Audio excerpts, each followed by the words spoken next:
यो 18 गतेको जुन रातिको पानीले बडो दुःखद घटनाहरू इलाममा भइरहेको छन्। धेरैजनाको ज्यान गयो हैन, 38 जनाको। त्यसमा तपाईको भाइ, आफ्नै भाइ महेन्द्र लिम्बू अहिलेसम्म हराइराख्नु भएको छ। घटना चाहिँ यहाँनेरि कसरी भयो अलिकति बताइदिनुस् न। अब तपाईलाई थाहा पाउँदाखेरिको अवस्था चाहिँ यस्तो भएकै अवस्था दिपक सर।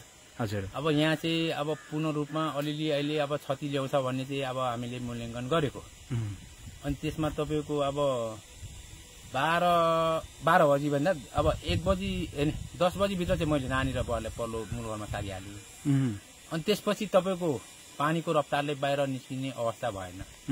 त्यसो गर्दा गर्दै तपाईको यो बीचको पहिरो चाहिँ तपाईको 12-1 बजी भित्र गइगयो। अब यसले उ गरो। अनि त्यसपछि अब बिहानी पख तपाईको 3 बजे चाहिँ तपाईको यो आकस्मिक यो नसोचेको अकल्पनीय चाहिँ यो पल्लो भिर चाहिँ अब पल्लो भिर चाहिँ अब बज्रेर आउँदा चाहिँ तपाईको अब एक किसिम अब हामी नै सबै जानेर छौँ जस्तो भयो। अब अनि गरियो बाहिर निस्क्यो। अनि त्यो पहिरोमा चाहिँ अब मेरो माइला भाइको घर उयो अब त्यो खोज तलास गरेको, खान तलास गरेको त्यो अब गीत हो त्यो एरियामा थियो। अब त्यहाँबाट चाहिँ अब सत्तै लगेको अब कहाँ गयो। अब खोज कार्यको अभियानमा अब हिजो चाहिँ हामीले अब मानव अङ्गै हो भन्ने अब एक पाटाको करङ भेटेको अवस्थामा उहाँलाई चाहिँ अब हामीले भाइकै अवस्थित हो भन्ने हिसाबले अब हामीले परम्परागत उहाँलाई दाह संस्कार गर्ने काम गरियो। अब त्यसको अब मानवको हो या अब तपाईँको पशु पक्षीको भनेर अब ल्याब टेस्टमा त्यो अब पुलिस रिपोर्टमा पनि अब पठाएछ। अब पुष्टि होला नि त।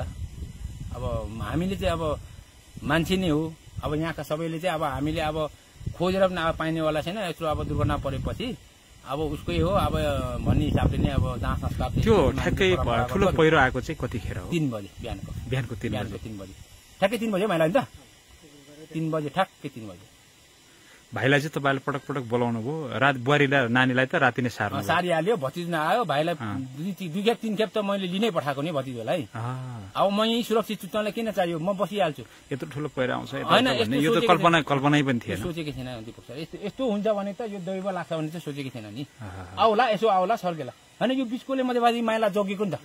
माइला जोगेको नि त। यो परकै झर्नु भनेको चाहिँ दैवै झरेको क्या। उसको निम्ति नै पुगेको क्या। के चाहिँ गर्नु त। अब उता पनि भाग्न पाएन, यता पनि भाग्न पाएन।